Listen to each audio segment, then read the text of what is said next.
C'est la suite et la seconde partie des Sartois du Web et un beau plateau pour cette seconde partie avec Kelly. Bonsoir Kelly, comment ça va? Bonsoir, ça va très bien, merci. Et vous? Ça va très très bien, donc tu es l'alternante de cette semaine et dans quelques instants on parlera de bornes d'arcade, de salles d'arcade avec toi Simon, mais tu es aussi avec lui Nicolas qui est en visio. Ça va? Oui, très bien, merci. Merci pour l'invitation. Avec grand plaisir, on va parler de cette salle d'arcade d'ici quelques instants qui va plaire, je pense, à beaucoup de monde. Mais on commence par toi, Kelly, tu recherches une alternance pour l'année prochaine en marketing digital. Tout à fait.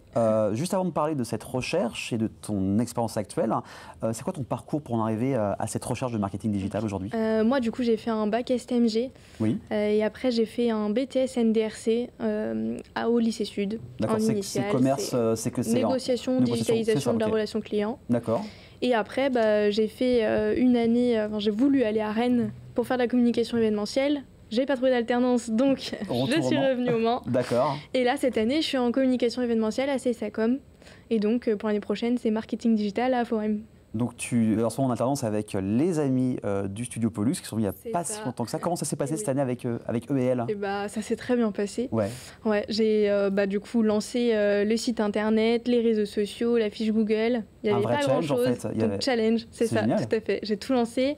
Donc j'ai tout mis à ma sauce, mais en gardant leur identité. Voilà. Et donc c'était génial parce que j'ai pu apprendre quand même pas mal de choses et voilà, tout lancé quoi, donc c'était super. En plus, quand tu as, j'imagine, 4 passionnés de l'image, ça va être assez inspirant. Ouais, c'est vraiment super, parce que j'ai même appris des nouvelles choses, parce que je connaissais pas du tout la photo. Donc ça m'a permis d'apprendre plein de choses sur ce beau métier. En plus, voilà, pour le marketing digital, ça va servir, en plus, l'aspect photo. J'ai vu sur ton CV qui est original, c'est une pochette de CD. C'est ça. Pourquoi avoir choisi le CD, la pochette pour faire ton CV? Fan de musique, c'est par rapport à ça ou c'est une autre explication? Je chante en parallèle, je prends des cours de chant chaque mois. Et donc, voilà, c'était en parallèle de ma passion et voilà, découvrir un petit côté fan de moi et autre chose. Et ça change. Que simple. Et voilà, ça change, c'est un CV original. Exactement, qui attire l'œil. Il y a même un QR code, donc si vous voulez chez vous à la maison, scannez le QR code. Est-ce que tu as déjà eu des entretiens pour l'année prochaine ou pour l'instant c'est juste en recherche?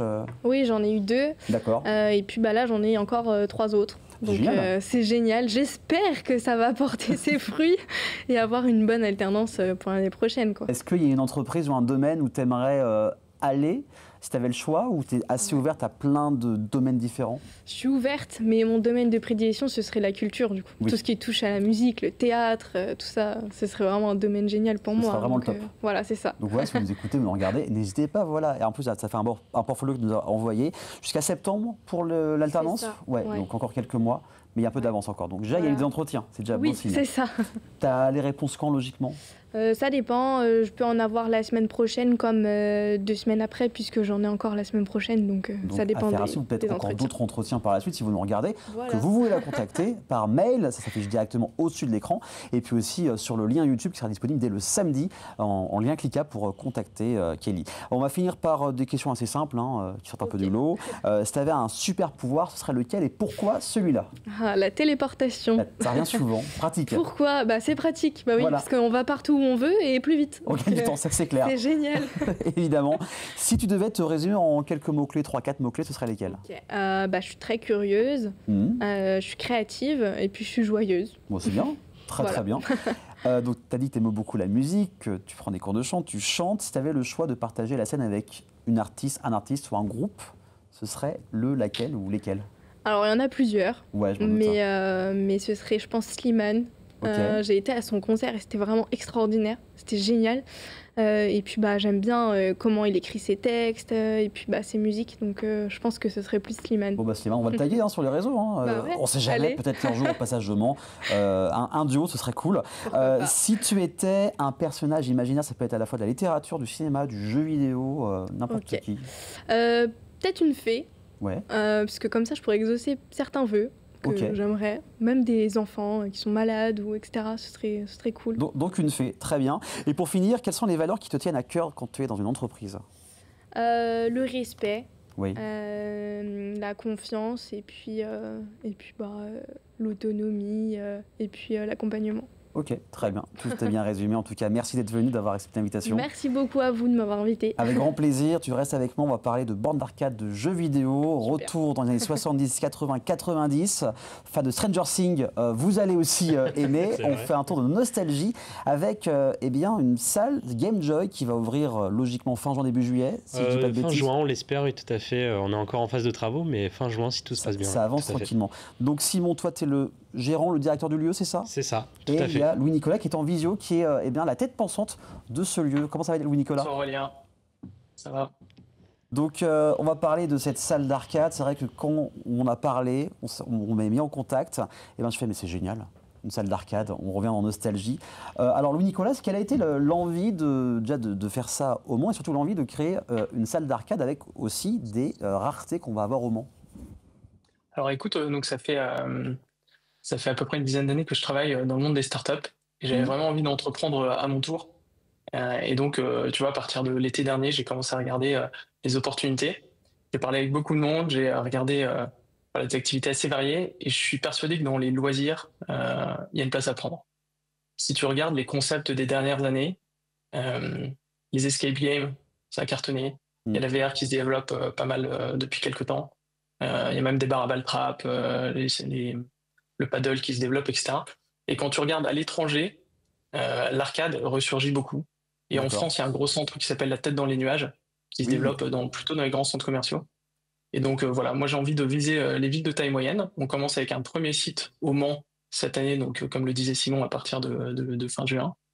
Et ensuite, si ça fonctionne, ce dont on n'a pas trop de doute, le but c'est de lancer ensuite une dizaine de salles l'année prochaine, et puis de déployer partout en France. Donc, comme le dit la légende, c'est si ça marche au Mans, ça marche partout. Oui, je ne connaissais pas cette citation, mais c'est vrai, en fait, il y a beaucoup d'entreprises qui ça marche au Mans, ça marche partout. Simon, tu te rappelles de ton premier souvenir de salle d'arcade? Alors maintenant, je pense que j'ai le Calaga Pac-Man, clairement. Ouais. Et puis quand on a fait une vérification un peu de tous les jeux qu'on avait reçus de droite à gauche dans toute la France, bah, c'est celui qui m'a tout de suite ramené sur plein d'émotions. Et c'est clairement ça qu'on cherche, c'est aussi faire vivre des émotions, parce que les jeux vidéo, ça peut être plein de choses comme la convivialité, le rassemblement. Et en fait, c'est aussi ça, on veut fédérer autour des jeux vidéo et de retourner dans le passé et aussi dans les moments présents avec plein de nouveaux jeux du moment aussi. Bien sûr. J'ai vu Daytona USA, moi j'ai grandi avec ça dans les salles d'arcade. Il y a même une borne d'arcade 24 heures du Mans que j'ai vu en photo. Voilà, il y a aussi vraiment le côté local, voilà, etc. Et aussi des bornes, des jeux où il n'y en a que 3 ou 4 en France. C'est quoi ce jeu exactement? Je pense que je vais laisser la parole à Louis-Nicolas, parce qu'il connaît très bien ce jeu. Alors Louis-Nicolas, c'est quoi cette rareté qu'on va avoir nous au Mans chez Gamejoy? Bah écoute, on a quelques pépites qu'on a dégotées sur des ventes aux enchères, sur le Bon Coin, mais aussi à l'étranger. D'accord. Et donc, j'en ai celle que tu mets à l'écran, là, c'est Taiko no Tatsujin. C'est une borne qui vient du Japon. C'est assez connu, il y a un jeu sur Switch qui existe avec un petit tambour. Et là, en fait, c'est la borne. Elle vient du Japon. Il y en a 3 en France en ce moment. Okay. Et elle est authentique, tu vois, elle est de 2008, je crois. Ok. Mais il ne me rappelle pas d'un jeu, mais pareil sur Nintendo à l'époque, je crois que c'était GameCube avec, ça s'appelle Donkey Konga, c'est un peu le même principe, où on jouait dans ce genre de show. Il y aura quoi comme au total, combien de bornes de jeux il y aura? Alors on sera un peu plus de 30 bornes sur la salle. Ça va aller des jeux japonais comme on vient de voir à l'image, des flippers, donc on va essayer aussi de les faire tourner pour qu'il y ait des nouveautés. Bien sûr. On va avoir tout le rétro gaming, donc avec un Calaga, plein de jeux à l'ancienne, comme le 24 heures automobile, version siège et volant, et même avec le levier de vitesse. Et puis on va avoir aussi tout ce qui va être jeux de forain, donc les air hockey, les baskets. Pour que tout le monde en fait. Voilà, il y en a pour tout le monde. Et c'est vrai que le jeu vidéo, on en parle aussi beaucoup depuis le Covid, mais c'est aussi de la transmission, c'est intergénérationnel. Des fois, quand on va aussi dans des conventions, il y a les grands-parents avec les petits-enfants. Et en fait, là, on ne paye pas au jeu, c'est un forfait, c'est ça. C'est ça. Ça se passe comme ça. Alors en fait, c'est ça aussi, pour compléter avec ce que disait Louis-Nicolas, c'est qu'on veut aussi diversifier l'offre de loisirs, mais on veut aussi montrer qu'on peut avoir un autre profil aussi dans les bornes d'arcade, que ce qui était un peu frustrant pour toute personne qui commençait à jouer sur ce type de machine, c'est d'enserrer la pièce et de se retrouver frustré de ne pas pouvoir terminer ou de retenter. Et là, en fait, là, c'est un forfait, donc 1 à 2 heures, et puis même plus si besoin.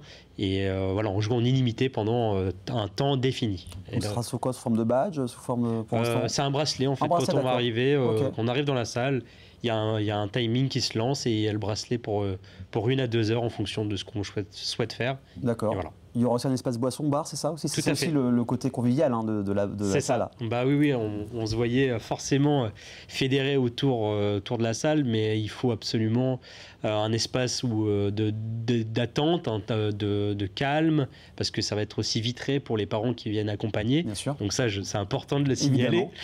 Donc il y a un espace bar qui sera tout à fait disponible, et aussi pour la privatisation, les anniversaires. Il y a aussi avec les professionnels où ils pourront réserver la salle. Voilà. C'est bien un séminaire dans une salle de borne d'arcade. Ça, nous, on en est convaincus. Après, tout dépend si l'entreprise a envie de diversifier un petit peu sa manière de voir les choses. Mais oui, on est tout à fait prêt à accueillir, même aussi à créer des partenariats avec des traiteurs. On en a déjà fait. D'accord. Et donc, on en a déjà contacté. Ils sont OK. Donc voilà, avec les entreprises, c'est tout à fait possible. Donc, en tout cas, c'est un début prometteur. Voilà. Et puis, j'aimerais juste rajouter, c'est qu'on a une chance, en fait, dans cette activité, c'est qu'on touche l'enfant, l'adulte, le particulier, les familles, et aussi donc les entreprises. Et donc ça, c'est vraiment top pour nous. On touche tout le monde et tout le monde peut s'amuser sur des bornes d'arcade parce que c'est vraiment une expérience. En plus, il y a aussi un univers, on sera immergé vraiment dans la salle, mais ça faudra le voir fin juin, début juillet. De toute façon, on va venir vous faire un petit reportage, c'est vrai, pour voir comment ça va se passer, pour aussi vous faire vivre ensemble l'univers et l'ambiance. Louis-Nicolas, comment tu as rencontré Simon? Qu'est-ce qui a fait mouche pour que ce soit lui qui gère? Ouais, Simon, c'est une belle rencontre, tout à fait fortuite parce que c'est une candidature Indeed.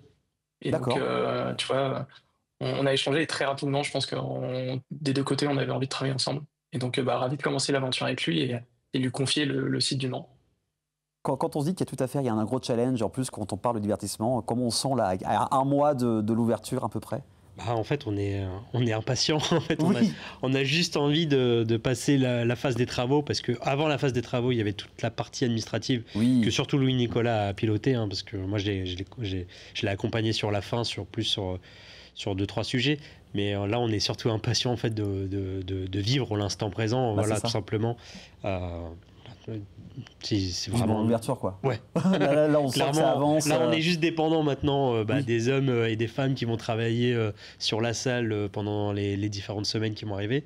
Et puis après, ce sera à nous de jouer. Ouais. C'est ça. On peut vous suivre. De toute façon, il y a le site internet de la salle, il y a la page Instagram également. Dernière question, Louis-Nicolas, comment on choisit des bons bornes d'arcade? Qu'est-ce qui peut faire mouche dans le choix de ce qu'on va trouver fin juin, début juillet chez Gamejoy? Écoute, je pense qu'il y a des grands classiques. Tu parlais de Daytona, Sega Rally, etc. C'est plutôt des jeux rétro. Il y a un peu ce que j'appelle les bangers que tu vas retrouver un petit peu partout. Le air hockey, le panier de basket, un Asphalt 9DX, ce genre de choses. Et pour la petite anecdote, un moyen de s'assurer que les jeux qu'on a plaisent aux gens, c'est de regarder ceux auxquels on joue effectivement. Et donc, on a créé un petit boîtier sur lequel on appuie un petit bouton pour lancer le crédit et donc lancer le jeu. Et donc, on sera en mesure de savoir, en fait, tu vois, de piloter le taux d'utilisation des jeux. Et de savoir ceux qui cartonnent. Et donc, en fait, les gens redemandent et potentiellement on en rajoute. Ou ceux qui, à contrario, sont pas trop utilisés, etc. Et donc, eux, on les remplace. Donc vraiment s'adapter limite en temps réel à la demande des personnes. En plus, j'imagine que si vous ouvrez un peu partout en France, c'est qu'en fonction de chaque région, les demandes ne sont pas forcément les mêmes. Oui, donc en tout cas, on a hâte de voir ça. Je suis sûr que chez vous, vous avez hâte de voir ça. Fin juin, début juillet pour Gamejoy, situé zone de la Pointe, juste à côté de Vertical Arts. Vous faites de l'escalade et puis après, hop, vous faites un petit peu de console. Vous allez boire un verre avec modération, bien évidemment. Merci en tout cas d'être venu. Merci encore pour l'invitation. Merci Louis-Nicolas d'avoir pris le temps, même en visio. À très bientôt en réel cette fois-ci. Merci Kelly, bon courage pour la recherche. Dans un instant, place aux apps de cette semaine et on va parler d'un nouveau podcast qu'il ne faudra pas rater, lequel, faut rester, c'est juste après la pub. À tout de suite.